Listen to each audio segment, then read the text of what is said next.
හැටියට. ආයිබෝන් මං අද ඔයගොල්ලන්ට හුඟා වටින දෙයක් මේ කියන්නේ. මං නිතරම කියන දෙයක් තමයි අපේ අතීතයේ සිටි අම්මලා හුඟා බුද්ධිමත් කියලා. එතකොට ඔයගොල්ලෝ හිතනවා ඇති ඇයි අපි මෙච්චර ඉගෙනගෙන ඒ අම්මලාට වඩා අපි කොච්චර උගත්ද කියලා හිතන අය ඇති. මේ ටික ඇහුවෙන් පස්සේ ඔයගොල්ලන්ට හිතේවි ඇත්තටම පරණ අම්මා බුද්ධිමත් කියලා. ඒ මේකයි දැන් ඔයගොල්ලෝ නොදැනුවත්ව ඇත්තටම දැනගෙන නෙමෙයි ඔයගොල්ලෝ කරන්නේ නොදැනුවත්ව. ඕගොල්ලෝ මුළු ගෙදර නොදැනුවත්ව පිළිකාව වගේ වකුගඩු ටික නැති කරගන්න පිළිකාව හදාගන්න ඒවට කරන නොදැනුවත්ව කරන දේවල් ටිකක් මම මේ මතක් කරන්නේ. එකක් තමයි ඕගොල්ලෝ දැන් තේ හදනවා. තේ හදනකොට දාන්නේ හොඳට නටන උතුරු සෙන්ටිග්‍රේඩ් අංශක 100ට එහා පැත්තේ වාෂ්ප වෙන්නේ වතුර. ඒතකොට එච්චර අධික උෂ්ණත්වයක රත් කරපුවා ඕගොල්ලෝ තේ කොළ දාලා දාන්නේ ප්ලාස්ටික් ජොග්ගුවට. ප්ලාස්ටික් ජොග්ගුවට දාලා වහලා තියෙනවා. එතකොට ප්ලාස්ටික් කියන එක කවුරුත් දන්න දේවල් හුඟා රසායනික සංයුතියක් තියෙන දෙයක්.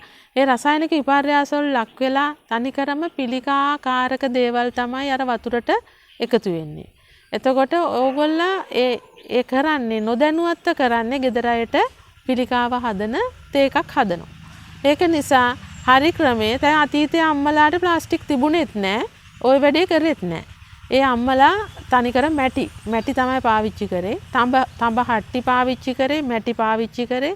දැන් ඕගොල්ලන්ට එතනදිත් තේරෙනවා ඒ අම්මා බුද්ධිමත් කියලා. පොල් කටු හැන්ද පාවිච්චි කරේ.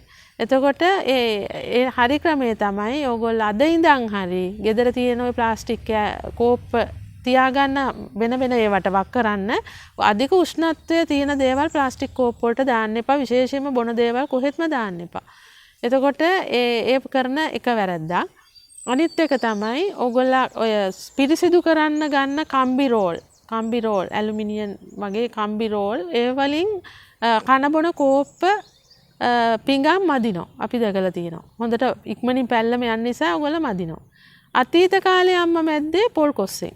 පොල් කොස්සට සබන් දාලා යනෝ අඩු නම් පොන්න වැලි චුට්ටක් මිශ්‍ර කරලා අලුයි සබනුයි ඒ වගේ මිශ්‍ර කරලා තමයි පරණ කාලේ අම්මා පිඟන් කෝප්ප මැද්දේ.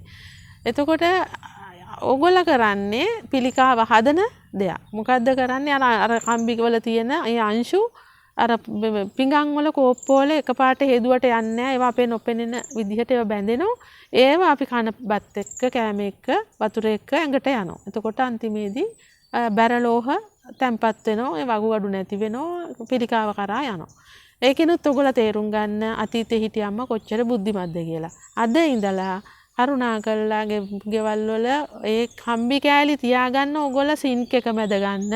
ඔය ටැප් එක මැද ගන්න. ඒ වගේ බාත් රූම් වලට ඒවට තියාගන්න.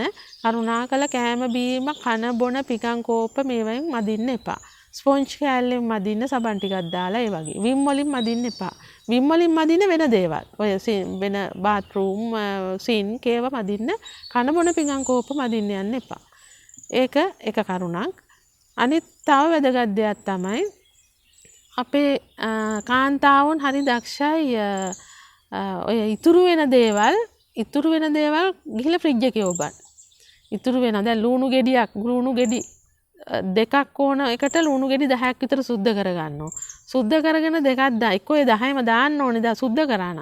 ඒ දෙක දාන්නේ ඊළඟ දවස ගැන හිතලා මේ අර ඉතුරු ටික ගිහලා ෆ්‍රිජ් එකේ දානවා. සුදු ලුණු රතු ලුණු විශේෂයෙන්.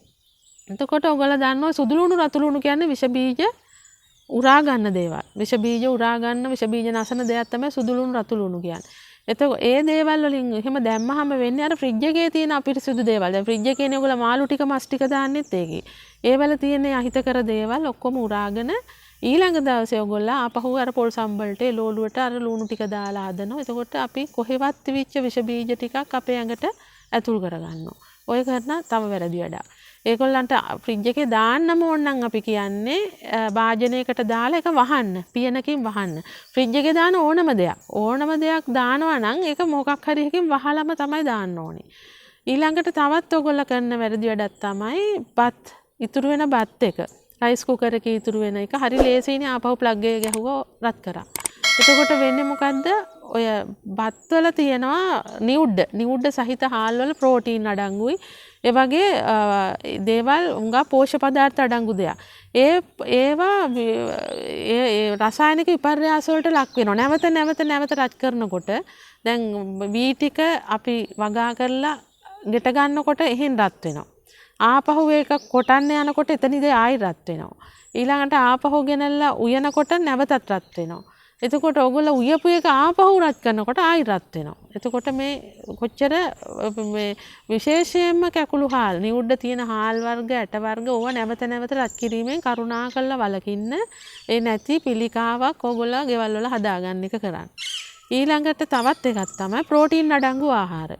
ප්‍රෝටීන් අඩංගු ආහාර මස්, මාළු, කිරි, බිත්තර, පරිප්පු, මුං ඇට, ඒ වගේම ඔය දඹල, බොංචි, මේ වගේ චීස්, බටර්, මේ වගේ දේවල් ප්‍රෝටීන් අඩංගු ආහාර නැවත රත් කිරීමෙන් වළකින්න. දැන් මස් ටිකක් ඉතුරු වුණාම අපි දැකලා තියෙනවා ඒක කොහේ හරි තියෙන තැනක ඉඳලා ආපහු උදේට රත් කරනවා. ඒක වැරදි. හොඳටම මතක තියාගන්න මේ ප්‍රෝටීන් අඩංගු ආහාර නැවත රත් කරන්න එපා.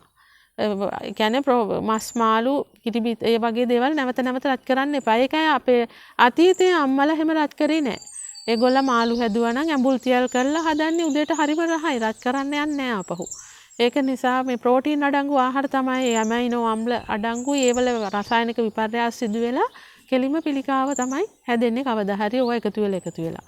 ඒක නිසා හොඳට මතක තියාගන්න ප්‍රෝටීන් අඩංගු ආහාරයක් උයලා ඉවර වෙලා රැට තියපු එකක් ආපහු උදේට රත් කරන්න එපා. රත් නොකර කන්න පුළුවන් තත්ත්වයේ තියෙනවනම්. නැත්තම් රත් නොකර කන්න පුළුවන් විදිහට හදාගන්න. දැන් මාළු පොඩ්ඩක් හින්දලා ඇඹුල් තියල් කරලා හැදුවාම රත් කරන්න ඕනේ නැහැ.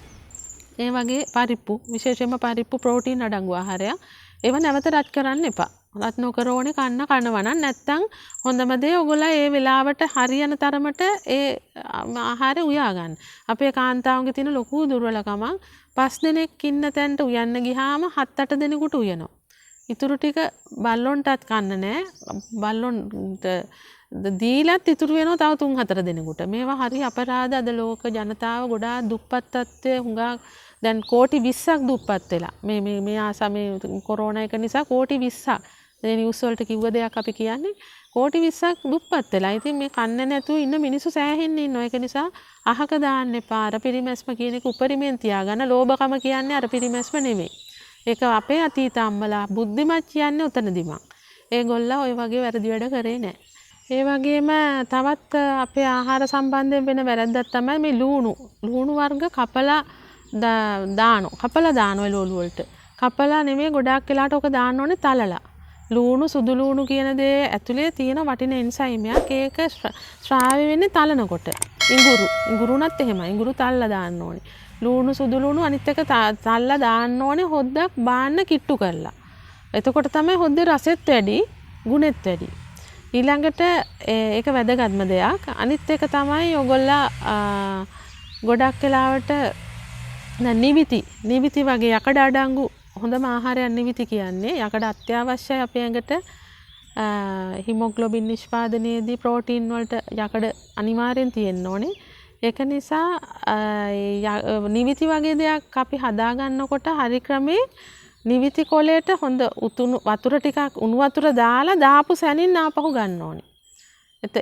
නැත්තම් ඒකේ තියෙන යකඩ හරියට ක්‍රියාත්මක වෙන්නේ නැහැ. ඒක නිසා අපේ මේ හෙළ දැනුම අපි ඕගොල්ලන්ට දෙන්නේ අපේ හෙළ වෙදකමේ තියුණු දැනුම. ඒක නිසා අද ඉඳන් හරි නිවිති කියන දේ දාගෙන තදට රත් කරන්න එපා. දැන් පරිප්පු වලට නිවිති දාලා කන්න පුළුවන් දෙයක්. පරිප්පු හදලා බාන්න කිට්ටුම කරලා තමයි නිවිති ටික දාන්න ඕනේ.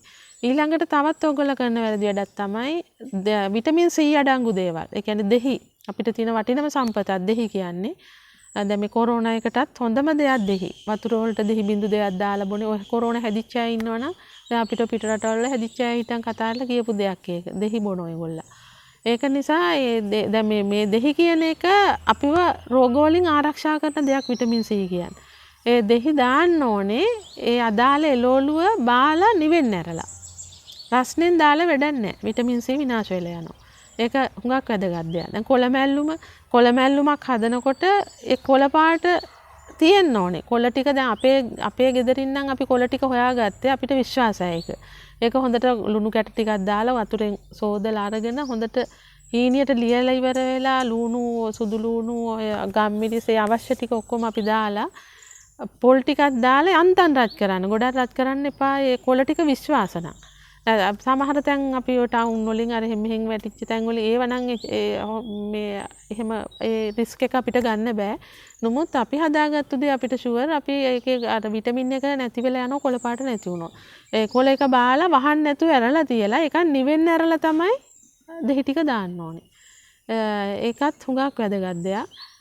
ඉතින් මම මේ ඔයගලන්ට කිව්වේ හුඟක් වටින දේවල්. ඔය පොඩි දේවල් වුණාට හුඟක් වටින දේවල්. ඔයගොල්ලෝ පුළුවන් තරම් මේ දැනුම දරුවන්ට දෙන්න. අනිවාර්යයෙන්ම අද කාලේ හැදෙන දුවට අපි 3 පන්තියේදී හොඳට කෑම උයන්න පුළුවන්. මම දන්නේ මට නම් හොඳටම උයන්න පුළුවන්. මොකෝ මං උයන හැටි ඉගෙන ගත්තේ වැඩ කරන මිනිස්සු හිටියා. ඒ දවස්වල හැම ගෙදරකම වැඩ කරන මිනිස්සු හිටියා. ඒගොල්ලෝ කරන දේ බලන් ඉඳලා අපි ඉගෙන ගත්තා. අම්මලා තාත්තලා කරන දේවල් බලලා. නමුත් මේ දැනුම අද දූලට නෑ. ඒක නිසා ඔයගොල්ලෝ අනිවාර්යයෙන් මේ දරුවන්ට මේ වීඩියෝ සැහෙන්න සලස්වන්න. නිතරම අපිව සබ්ස්ක්‍රයිබ් කරලා තියලා මේක මේව කරන්න. පුළුවන් තරම් ෂෙයා කරන්න දරුවන්ට. එතකොට මේ වටින වීඩියෝස් එනවා. තව ඉදිරියට ඔයගොල්ලන්ට ගොඩාක් ඔය වගේ දේවල් කියන්න තියෙනවා. මේ පිළිකා වාට්ටුව වැඩි වෙන්නේ ඇයි කියන එකේ මුල තමයි මේ කියන්නේ. දැන් අපි හැම අවුරුද්දකම පිළිකා වාට්ටුවට දානි දෙනවා කරාපිටියේ. ගිය පාරේ යනකොට 250යි. මේ සැරේ යනකොට 275යි. එන්න වැඩි වෙනවා. 30කින් 40කින් වැඩි වෙනවා. එතකොට මේ වැඩි වෙන්න හේතු තමයි මේවා. මේ මුල. මේ ගෙදර තියෙන මුල හදන්න නැතුව මේ පිළිකා වාට්ටු හදන ඉඳලා අපේ ලෙඩ අඩු කරන්න බෑ. මේ මූලික දේවල් හදා ගන්න ඕනේ. ඒකයි මම නිතරම කියන්නේ අතීතේ හිටියේ හුඟක් උගත් අම්මා කෙනෙක්. ඕගොල්ලෝ අතීතෙන් ආපු දෙයට ගරු කරන්න, ඒවා පිළිපදින්න, ඒවා ඉදිරියට ගෙනියන්න. තවත් ඉදිරියේදී වටින දේවල් ඕගොල්ලන්ට කියන්න. උසන්න.